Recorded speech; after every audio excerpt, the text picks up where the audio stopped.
Hello everyone, welcome to online classes. So as you all know, जैसा कि आप सब जानते हैं, हम देख रहे थे हमारे क्लास 10th का चैप्टर नंबर 3, जिसमें हम क्या बात कर रहे थे? हम बात कर रहे थे कि किस तरह से जो चीजें हैं यहाँ पर होती। हमने देखा था कि निर्धनों के स्वयं सहायता समूह किस तरह से बनते। हमने हमारे पार्ट 4 में ये सारी बातें देखी थी। तो उसमें जो हमारे चैप्टर 3 में हमने ये देख रहे थे मुद्रा और बाकी साख के बारे में, तो निर्धनों के स्वयं सहायता समूह के बारे में हमने ये देखा कि ग्रामीण क्षेत्र जो है वो ज्यादातर अनौपचारिक रूप से ऋण लिया करता था। उसका कारण था कि भाई बैंकों से ऋण लेना मुश्किल होता था, कागजी कार्रवाई होती थी, और एक बार अगर ऋण ले लिया और उसे नहीं चुकाया तो दूसरा ऋण लेने नहीं आ सकते थे।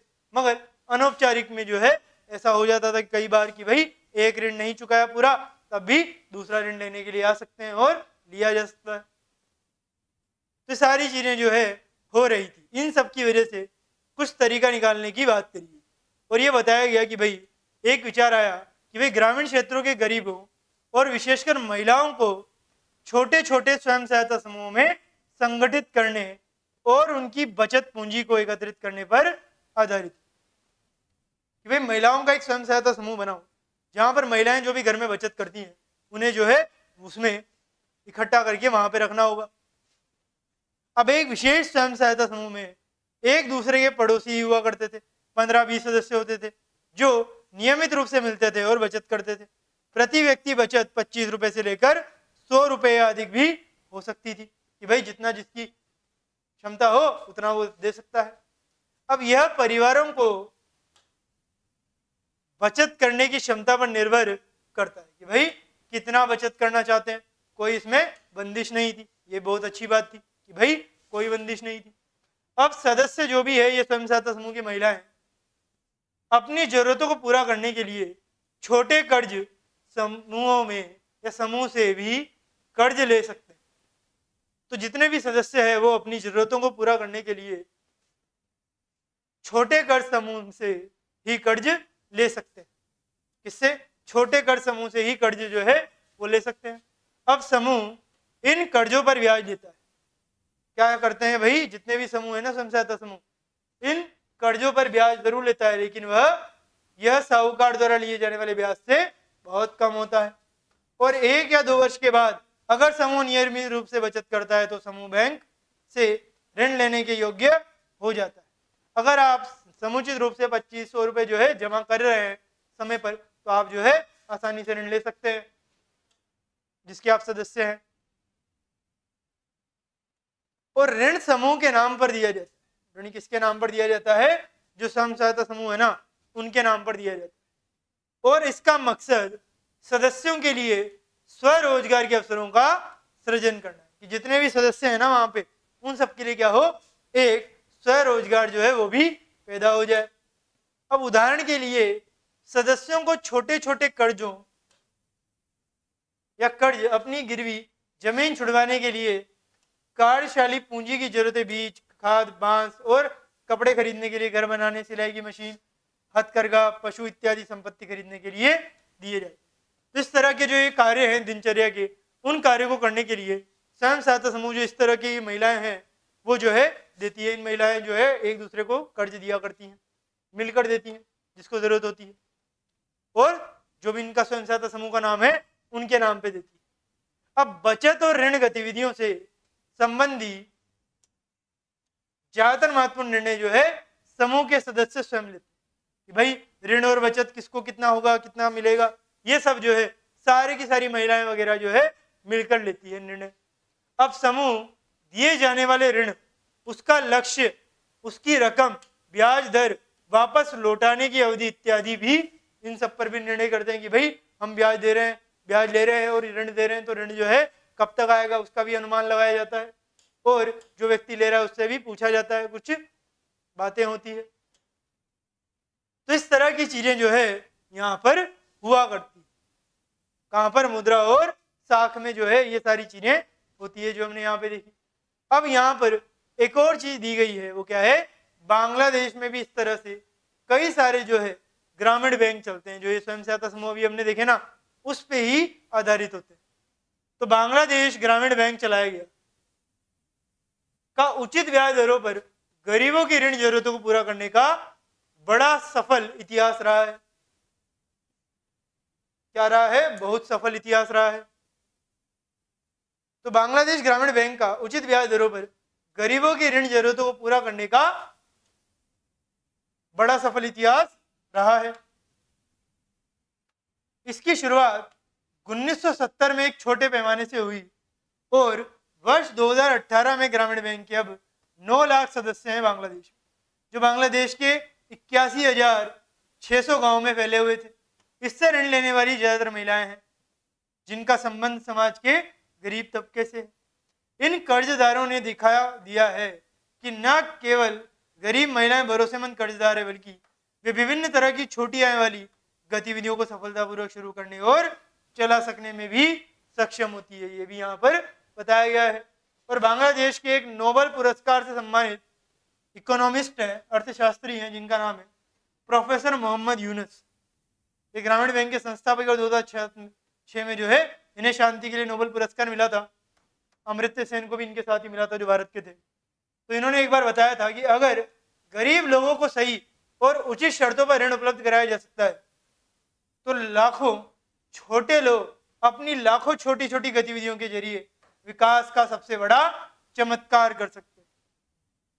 ये जो है प्रोफेसर मोहम्मद यूनुस ने कहा था। तो ये चीजें जो है आप यहाँ पर देख सकते हैं। तो इस तरह से कई सारे अलग अलग देशों में भी इस तरह के ग्रामीण बैंक बने हैं, स्वयं सहायता समूह बने हैं, जैसे हमने बांग्लादेश की बात करी, भारत के अलावा। अब आ जाइए, ये चैप्टर तो हमने देख लिया। अब हम देखेंगे क्या? सारांश। चैप्टर तो हमारा कंप्लीट हो गया है। अब हम यहाँ पर सारांश देखने वाले हैं। हमने हमारा पूरा चैप्टर एक तरह से कंप्लीट कर लिया। मुद्रा और साख के बारे में जितनी भी गतिविधियां है वो हमने देख ली। तो हमारा चैप्टर तो कंप्लीट हो गया है। अब हम सारांश देखेंगे। तो सारांश में क्या है? तो सारांश में बताया गया है कि इस अध्याय में हमने मुद्रा के आधुनिक रूपों और बैंकिंग प्रणाली से संबंधित जितनी भी चीजें हैं उनको अच्छी तरह से देख लिया है। आप सबने देखा ही है कि किस तरह से जो है चीजें होती है। अब ये तो हमने देख लिया। अब एक तरफ जमा करता अपना धन बैंकों में जमा करते हैं, आप जानते हैं। दूसरी तरफ कर्जदार बैंकों से ऋण लेते हैं। मतलब यहां से आप क्या कर रहे हैं, ये बैंक है, यहाँ पे आप हो, क्या कर रहे हो, अपना जो भी ये पैसा है, ये आपका नोट है, इसे क्या करोगे आप बैंक में जमा कर दोगे। अब बैंक क्या करेगा, यहाँ पर खड़ा है विजय माल्या या फिर मुकेश अंबानी, अनिल अंबानी, रतन टाटा, अडानी, सब खड़े हैं यहाँ पे। इन्हें क्या चाहिए, इन्हें चाहिए लोन, पैसा। तो बैंक बोलेगा आ जाओ मैं तुम्हें पैसा देता हूँ। तो ये फिर इन्हें जो है वही नोट थमा देगा, जो इससे लिया है वही से थमा देगा। कैसे? ऋण के रूप में। फिर यहाँ से ब्याज देंगे, अलग से ब्याज भी देंगे। और बैंक जो है हमें क्या करता है, हमें ब्याज देता है जो भी हम जमा करते हैं। तो इस तरह से जो है चीजें बदलती रहती है। मगर बैंक जो है ज्यादा ऋण जब इनको देता है तो ज्यादा ब्याज लेता है, जितना हमें देता है उससे ज्यादा यहाँ से लेता है। तो आर्थिक गतिविधियों के लिए ऋण की जरूरत होती है, इससे इनकार नहीं किया जा सकता कि जब आर्थिक जरूरतें होती है तो ऋण की जरूरत भी होती है। जैसा कि हमने देखा, ऋण के सकारात्मक प्रभाव हो सकते हैं। जो भी ऋण होता है उसके क्या हो सकते हैं, सकारात्मक प्रभाव हो सकते हैं, या कुछ परिस्थितियों में वे कर्जदार की स्थिति और बदतर कर सकते हैं। तो ऋण के सकारात्मक प्रभाव हो सकते हैं या कुछ परिस्थितियों में वे जो है वे कर्जदार की स्थिति और बद से बदतर कर सकते हैं। अब ऋण विभिन्न स्रोतों से उपलब्ध होता है। ऋण क्या होता है, कई सारे स्रोत होते हैं ऋण के जहां से वो उपलब्ध होता है, जो हमने देखा ही था। ये औपचारिक और अनौपचारिक दोनों तरह के स्रोत से हो सकता है, हमने दोनों देखे, औपचारिक अनौपचारिक। औपचारिक सरकारी, अनौपचारिक जो है साहूकार वगैरह के यहाँ से। तो औपचारिक और अनौपचारिक ऋणदाताओं में ऋणों की शर्तें जो है उनमें बड़ा फर्क होता है। औपचारिक में बड़ी कड़क शर्तें होती है, अगर आपने पालन नहीं किया तो दिक्कत होगी। अनौपचारिक में थोड़ी रियायतें दे दी जाती है। तो वर्तमान समय में अमीर परिवार औपचारिक स्रोतों से ऋण लेते हैं। अमीर तो हमने अभी देखा 90% लेते थे, जबकि गरीबों को अभी भी अनौपचारिक स्रोतों पर ही निर्भर रहना पड़ रहा है। तो यह अनिवार्य है कि औपचारिक क्षेत्र के कुल ऋणों में वृद्धि हो। तो क्या जरूरी है भाई? जरूरी यह है कि औपचारिक क्षेत्र के कुल ऋणों में वृद्धि हो, ताकि महंगे अनौपचारिक ऋण पर भी निर्भरता कम हो, कि भाई अनौपचारिक ऋण जो है वो लोग कम लें। साथ ही बैंकों और सहकारी समितियों इत्यादि से गरीबों को मिलने वाले औपचारिक ऋण का हिस्सा बढ़ना चाहिए। तो जो ये सहकारी समितियां और जो बैंक देते हैं वो वाला हिस्सा हमें बढ़ाना है। ये दोनों कदम विकास के लिए जरूरी है। ये जो दो कदम मैंने आपको बताया ना, ये दोनों के दोनों कदम क्या है? विकास के लिए बहुत ज्यादा जरूरी है। अब आ जाइए आगे। इस तरह से ये सारी चीजें हमने सारांश में देख ली। अब हम चलते हैं हमारे क्वेश्चन आंसर। क्या करेंगे? 13 क्वेश्चन आंसर है। चलिए हम इन्हें करने का प्रयास करते हैं। तो इनमें कुछ प्रश्न तो मैं आपको कराऊंगा और कुछ होमवर्क में भी दिए जाएंगे, तो आप उसके लिए भी तैयार रहिएगा। चलिए देखते हैं हमारा पहला प्रश्न। पहला प्रश्न क्या कहता है कि जोखिम वाली परिस्थितियों में ऋण कर्जदार के लिए और समस्या खड़ी कर सकता है, स्पष्ट कीजिए। कर्जदार के लिए क्या कर सकता है? और समस्या खड़ी कर सकता है, ये आपको स्पष्ट करना है। हमने बताया था ना, मैंने आपको स्वप्ना का एग्जाम्पल बताया था कि भाई ऋण किस तरह से समस्या खड़ी कर सकता है। सलीम के लिए तो अच्छा था, मगर स्वप्ना के लिए क्या था? बहुत ज्यादा दिक्कत था। यहाँ पे देखिए सकारात्मक भूमिका तो हमने देखी थी, अब नकारात्मक भूमिका यहाँ पे दी गई है। तो पहले आप स्वप्ना का एग्जाम्पल लिखिएगा, स्वप्ना की कहानी बताइएगा, फिर उसके बाद एग्जाम्पल के बाद आप लिखिए ग्रामीण क्षेत्रों में साग की मुख्य मांग फसल उगाने के लिए होती है, फसल उगाने बीज ये सब होता है, 3-4 महीने का अंतराल होता है, इस वजह से जो है कष्टदायक होता है। तो यहां तक आपका आंसर होगा। वहां से पहले कहानी, फिर ये, इससे जो है पता लग जाएगा कि भाई कर्जदार जो है ऐसी परिस्थिति में धकेल देता है जहां से बाहर निकलना काफी कष्टदायक होता है, इस वजह से इस तरह की चीजें होती है। तो ये जो है आपका आंसर हो जाएगा आपके प्रश्न नंबर 1 का। उदाहरण के साथ जो है हम यहां से बता सकते हैं। अब आ जाइए आपके अगले प्रश्न पर। पहला तो हो गया है, अब प्रश्न नंबर 2 देखिए।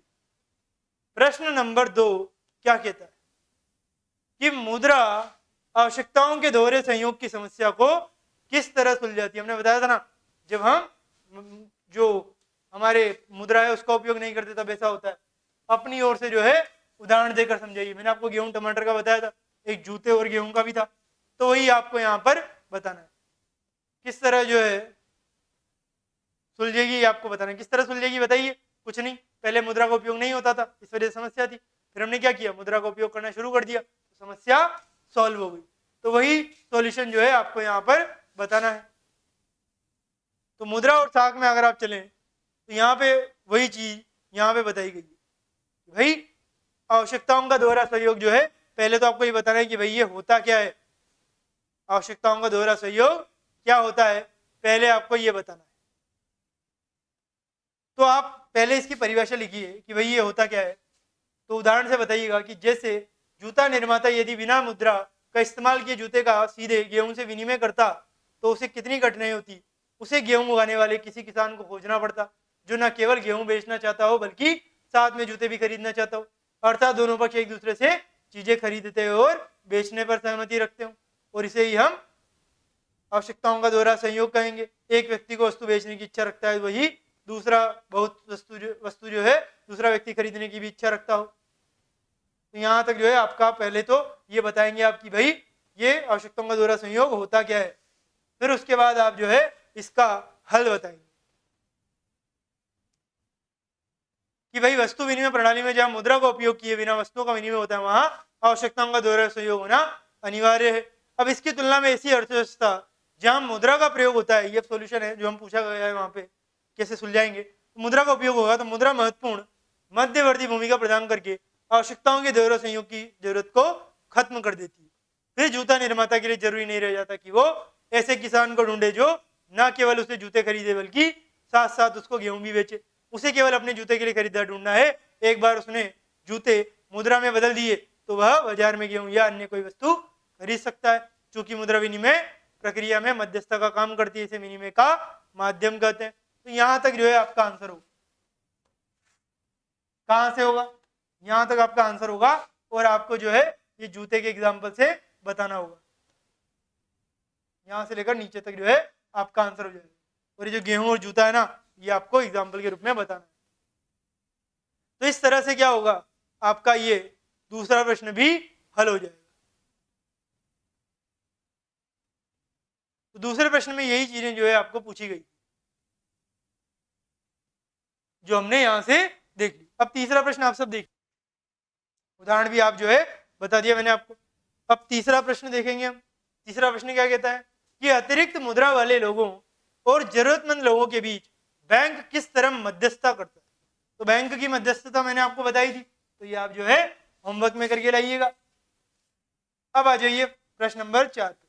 10 रुपए के नोट को देखिए और उसके ऊपर लिखा है, क्या लिखा है, क्या आप इस कथन की व्याख्या कर सकते हैं? 10 रुपए के नोट के ऊपर क्या लिखा है? आरबीआई के सिग्नेचर होंगे और कुछ चीजें लिखी होगी, तो वो जो है आप बता सकते हैं। तो ये आप होमवर्क में करके लाइएगा।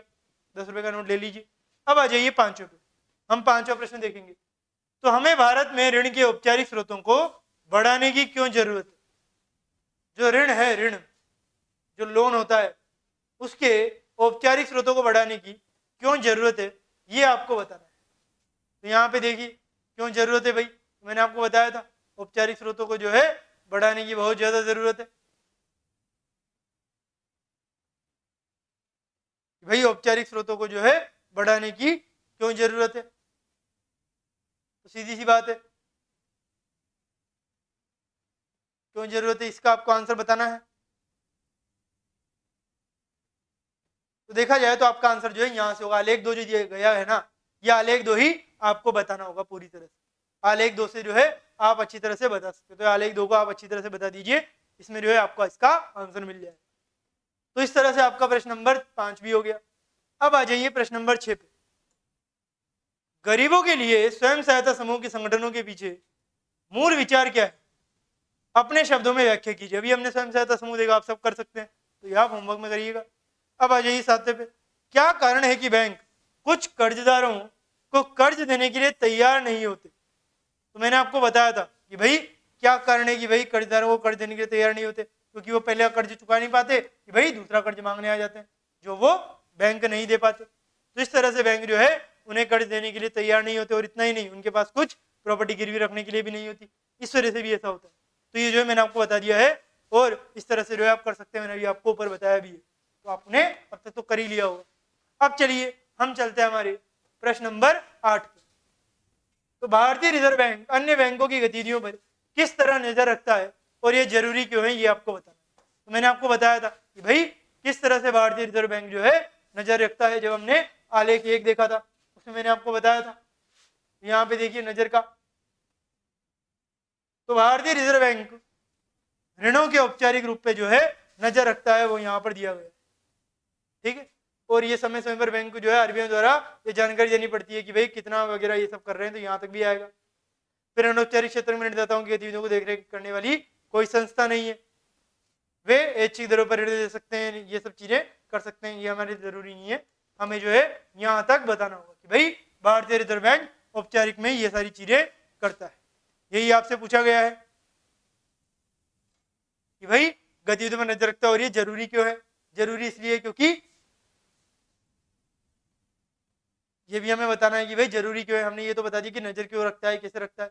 अब जरूरी क्यों है वो अगर आपको बताना है तो आप जो है क्या बताएंगे? तो ये जितने भी कारण है ना, वो सारे कारण यहाँ पे दिए होंगे, ये सारे के सारे कारण बता दीजिए, ये आपका जो है हल हो जाएगा, ठीक है। इस तरह से आपका प्रश्न नंबर 8 भी हो गया। अब आ जाइए प्रश्न नंबर 9 पर। विकास में ऋण की भूमिका का विश्लेषण कीजिए। विकास में क्या करना है आपको? ऋण की भूमिका का विश्लेषण करना। भाई विकास में ऋण जो है किस तरह से जरूरी है। तो मैंने आपको बताया था ऋण जो है बहुत ज्यादा जरूरी है। आप जो है सलीम का एग्जाम्पल यहाँ पे लिख दीजिएगा। मैंने आपको सलीम का एग्जाम्पल बताया था, याद कीजिए। तो सलीम का एग्जाम्पल जो है आप यहाँ पर लिख सकते हैं, और उसी का विश्लेषण जो है हमें यहाँ पर करना है। तो सलीम का विश्लेषण आप यहाँ पे लिख दीजिएगा कि भाई ऋण जो है किस तरह से जरूरी है, आवास ऋण, ये सब जो होता है। तो ये त्योहार का मौसम में ये सारी चीजें होती है, आप बताइएगा। और बैंकों की ऋण संबंधी गतिविधियां जो है पहले आपको ये बतानी होगी, उसके बाद आप सलीम का एग्जाम्पल बताइए, इससे आपको पता लग जाएगा कि भाई किस तरह से चीजें जो है होती है और सकारात्मक की चीजें आपको बतानी है। इस प्रकार ऋण एक महत्वपूर्ण तथा सकारात्मक भूमिका अदा करता है। ये जब आप एग्जाम्पल बताएंगे तो उसके बाद आप जो है ये भी लिखेंगे सलीम का एग्जाम्पल लेके। तो पहले आप ऊपर का बताइएगा कि भाई बैंकों की ऋण प्रणाली की गतिविधियां क्या होती है, फिर उसके बाद सिर्फ आपको पहली स्थिति बतानी है क्योंकि हमें सिर्फ विकास के बारे में बताना है। तो अब आ जाइए, इसके बाद आता है हमारा अगला प्रश्न, प्रश्न नंबर 10। प्रश्न नंबर 10 किस बारे में बात करता है, चलिए देखते हैं। मानव को एक छोटा व्यवसाय करने के लिए ऋण की जरूरत है। मानव किस आधार पर यह निश्चित करेगा कि उसे यह ऋण बैंक से लेना चाहिए या फिर साहूकार से? चर्चा कीजिए। अभी हमने कई सारी चर्चा कर ली, तो ये आप जो है होमवर्क में करके लाइएगा, बड़ा ही आसान है।